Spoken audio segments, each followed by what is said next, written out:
नमस्कार दोस्तों, स्वागत है आप सभी का आपके अपने चैनल द रिटेल इन्वेस्टर में। क्या एग्जिट पोल ने आज संभाला है बाजार को? और देखिए, जब मैंने आज कल रात को इसके ऊपर वीडियो बनाया था, मैंने कहा था कि एक्सजीएस निफ्टी पॉजिटिव दिख रहा है, प्लस एग्जिट पोल के कारण शायद इसमें तेजी आ जाए। लेकिन हुआ क्या दोस्तों, जब रात लगभग जब वेस्टर्न बाजार बंद हुए, यूएसए के बाजार, काफी ज्यादा गिरावट थी और नेगेटिविटी थी।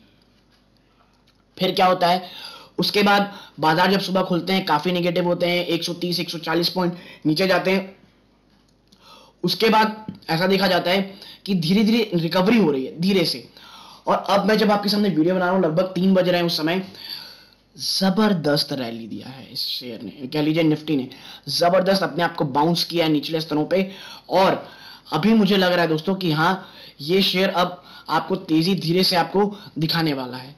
ठीक है, तो इन तमाम चीजों में बातें करूंगा। क्या सिर्फ एग्जिट पोल जो निकल के आया उस कारण इसमें तेजी है? क्या एग्जिट पोल में वाकई इतनी ताकत थी कि इसमें तेजी दिखा दे? और मैं पिछले काफी समय से इसी चीज के ऊपर बात कर रहा था। अगर आप पुराने व्यूअर्स हैं, पहले से देख रहे हैं, आपको पता होगा इसके ऊपर मैं बार बार कह रहा हूं 10 मार्च को यूपी के रिजल्ट हैं, और अगर पॉजिटिव होते हैं, और इसके बारे में बहुत कम लोग बात कर रहे हैं, एक बाउंस मिलेगा मैं कह रहा हूं। लेकिन पूरी अगर वर्ल्ड इकोनॉमी में देखें क्या कुछ चेंज हुआ है? बिल्कुल नहीं, चीजें बद से बदतर हो रही हैं दोस्तों। तो इसी में आज पूरा चर्चा करूंगा दोस्तों मैं। लेकिन वीडियो को आगे बढ़ाने से पहले तुरंत से लाइक कर दें दोस्तों, और अगर आप चैनल में पहली बार आए सब्सक्राइब कर दें, क्योंकि आपको ऐसे ही अनबायस्ड पॉजिटिव न्यूज, पॉजिटिव या निगेटिव हो, अनबायस्ड तरीके से आपको मिलती रहेगी। तो अब वीडियो को आगे बढ़ाने से बिना वेस्ट किए आगे बढ़ाते हैं। अब चलते हैं सीधा निफ्टी की तरफ। दूसरे 0.77% की तेजी है, और यह 122 पॉइंट क्यों अप दिखा रहा है, मैं आपको दिखाता हूं कि 122 पॉइंट अप क्यों दिखा रहा है। ये निचले स्तरों पे दोस्तों देखिए आज कितना बड़ा जिगजैग रहा है। ये 15747 पे बढ़ा, उसके बाद एक रैली लगभग 1% की आई, फिर वहां से देखिए फिर ये गिरावट हुई है। ठीक है, लगभग 1.25% की। और वहां से जो ये रैली आपको दिख रही होगी, ये देखिए ये गिरा, और वहां से जो रैली आई है लगभग 1.5% से ज्यादा की रैली। तो देखिए इतना ज्यादा जिगजैग है, इतना ज्यादा वॉलेटिलिटी है, सिर्फ एक रीजन है। देखिए सबसे पहला रीजन, जो सबसे छोटा रीजन है, वो है टेक्निकल बाउंस बैक। ठीक है, टेक्निकल बाउंस। देखिए टेक्निकल बाउंस मैं इसलिए आपके साथ शेयर कर रहा हूं क्योंकि आप देखिए ये जो गिरावट हुई है, कहां से शेयर किया, भागा ये दोस्तों 156085। यानी मैंने कहा था, आप अगर आपको याद हो कि जो 15750 है, ये काफी तगड़ा सपोर्ट है दोस्तों। ये इसे अगर तोड़ेगा, उसके बाद ये सीधा 15500 के आसपास इसके पास सपोर्ट है। लेकिन निफ्टी ने 15750 को तोड़ा, 6700 के पास आया, और वहां से एक बाउंस किया। क्योंकि देखिए जो तेजी होती है ना, जो सपोर्ट होते हैं, वो इस कदर ही काम करते हैं। करेक्टली 750 में रुक के वापस नहीं भागते, वो 50 60 70 100 आसपास वो गिरते हैं, और वहां से एक रैली दिखाते हैं, और हो यही रहा है दोस्तों। ये सिर्फ टेक्निकल बाउंस है, कोई भी चेंजेस नहीं हुए हैं अभी। अगर आप इस रैली को सोच करके, क्योंकि बहुत तेजी आ जाएगी, मैं अभी बना लेता हूं और यहां से वापस एक रैली आएगी, प्लीज ये इस मुगालते मत रहिए। ये सिर्फ और सिर्फ एक कह लीजिए हॉक्स है, ये सिर्फ रिटेल इन्वेस्टर इसमें सिर्फ और सिर्फ फंसेगा, और कुछ भी नहीं होगा दोस्तों। ठीक है, पहली बात। दूसरी चीज, ये टेक्निकल बाउंस बैक है। दूसरा है दोस्तों, जिसकी बात मैं बहुत समय से कर रहा हूं, एग्जिट पोल। कल जो एग्जिट पोल आए हैं दोस्तों, वो काफी ज्यादा पॉजिटिव रहे बीजेपी के लिए। ठीक है, 2 स्टेट्स में थोड़ी सी प्रॉब्लम है, मैं ये मान रहा हूं, और पंजाब में तो दोस्तों बीजेपी थी भी नहीं, तो पंजाब में बीजेपी का ना आना मतलब पंजाब में बीजेपी का आना ये इम्पॉसिबल था। नेक्स्ट इम्पॉसिबल नहीं दोस्तों, इम्पॉसिबल। वहां आ रही है आम आदमी पार्टी, और वो दिख भी रहा था कि आम आदमी पार्टी वहां आने वाली है। कांग्रेस की जिस तरह से स्थिति चल रही थी, वो एकदम ही कह लीजिए आप गड़बड़ थी, और बीजेपी वहां थी नहीं। अकाली वहां से जा चुके थे बहुत समय से राज करने के बाद, तो प्रॉब्लम ही हो रही है कि आम आदमी पार्टी आई है। अब क्या हो रहा है, मेन जो था यूपी जीतना, यूपी में वापस आ रहे हैं कौन, योगी आदित्यनाथ जी। और ये दोस्तों हिस्टोरिकल मूवमेंट है, क्योंकि लगातार 2 बार एक ही यूपी जैसे बड़े स्टेट में अगर क्लीन मैंडेट लेके बीजेपी आती है, बिलीव मी मार्केट के लिए बहुत पॉजिटिव है। देखिए ये कोई बीजेपी, कांग्रेस, आम आदमी पार्टी कोई भी आए, as a investor, as a निवेशक, एज अ बिजनेसमैन, हमको सिर्फ ये देखना है कि कहां से बाजार खुश होगा, कहां से गड़बड़ होगा।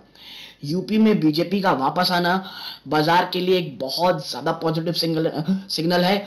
और ये मुझे लग रहा है कि जो ग्रोथ स्टोरी है वो और भी तेजी से बढ़ेगी यूपी में, क्योंकि देखिए जब पिछले 5 साल में ऑलरेडी जो चीजें बनाई गई होंगी उसका अब फायदा मिलेगा यूपी को।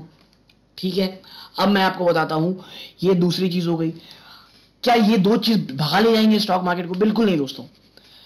गाइस स्थिति बद से बदतर होती जा रही है। 2 हफ्ते, लगभग 2 हफ्ते हो चुके हैं, रशिया ने यूक्रेन में कुछ भी नहीं कर पाया वहां पे। ठीक है, बल्कि स्थिति और खराब हो रही है, बद से बदतर। सैंक्शन रशिया के ऊपर लगे जा रहे हैं। क्रूड ऑयल आप मान के चलिए 140 को पार कर रहे हैं।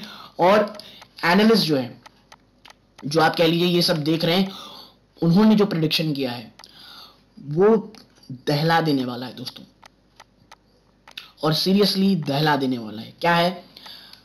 ये है $185 प्रति बैरल इस साल के अंत तक ये जा सकता है, अगर ये जो लड़ाई है यूं ही चलती रहेगी। ठीक है, और देखिए इस चीज को देखते हुए क्या सिर्फ एनालिस्ट देख रहे हैं, यूएसए नहीं देख रहा। देखिए यूएसए बढ़िया देश है, मुझे यूएसए मस्त देश लगता है, उसको किसी से कोई मतलब नहीं है। मतलब एक तो दोगलापन का जितना बड़ा स्तर यूएसए ने काम किया है, बनाया है अपने साथ, मुझे नहीं लगता किसी देश ने अपने पूरे एक लाइफ जितना जब तक रहा है इस धरती में, इतिहास रहा है। ब्रिटेन और यूएस, ये 2 ऐसे देश है ना, मतलब अलग ही लेवल की इनकी हिपोक्रेसी रहती है। देखिए उन्होंने रशिया के ऊपर सैंक्शन लगाने की बात की, उन्होंने देखा कि भाई ये तो बहुत तेजी से बढ़ जाएगा, तो चुपचाप से गए हैं कहां? वेनेजुएला और ईरान, ये दोनों से बात करें कि भाई साहब हम आप दोनों में अब क्या होता है, हम आपसे सैंक्शन हटा देंगे, आप ऑयल बेचो, क्योंकि दाम तो बहुत तेज बढ़ रहे हैं दोस्तों। और जिस तरह से दाम बढ़ रहे हैं ये सुसाइड है आपकी और मेरी जैसी इकोनॉमी के लिए, भारतीय इकोनॉमी के लिए और अदर डेवलपिंग इकोनॉमीज के लिए। ठीक है, और यही कारण है कि यूएसए अब किसे बना रहा है? वेनेजुएला और ईरान को। और देखिए यही इनकी स्ट्रैटेजी रहती है। रशिया ये बात को जानता है, और जो यूक्रेन में हो रहा है चीजें दोस्तों, जिस तरह से आम नागरिक, क्योंकि हमेशा in the end of the day आम नागरिक होता है जिसको सफर करना पड़ता है, और वही यूक्रेन में कर रहा है। लेकिन रशिया ऐसा क्यों कर रहा है? क्योंकि भैया अगर आप किसी को छेड़ोगे तो वो तो अपने टेरिटरी बचाने आएगा ही। ठीक है, वरना क्या हाल होगा? वही होगा जो पीओके में हो गया है। अगर 1947 में जो प्रॉब्लम हुई वो घुसे, उसी समय हमें कैप्चर कर लेना था, नहीं तो वो स्थिति आज तक कह लीजिए नासूर बनी हुई है। तो ये सब चीजें जियो पॉलिटिक्स है, लेकिन मेन मुद्दा ये है कि भैया प्रॉब्लम है। और देखिए जब से मैं वीडियो बना रहा हूं जब तक ये 16,000 को भी तोड़ने के तैयार है, और अगर 16,000 से ऊपर एक क्लोज होता है बहुत पॉजिटिव चीज रहेगी।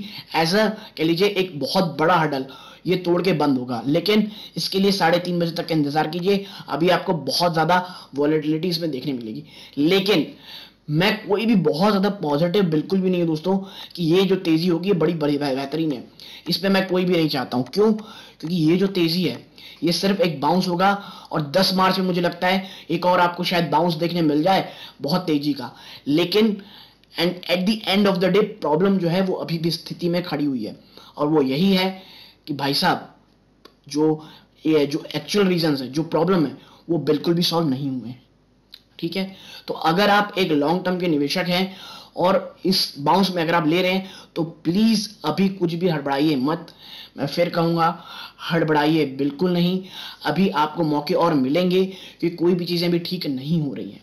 ठीक, तो अगर आप यहां तक जुड़े हैं, मेरी बातें पसंद आई, वीडियो को लाइक कीजिए, चैनल सब्सक्राइब कीजिएगा। ये इस वीडियो का अंत है दोस्तों। जय हिंद।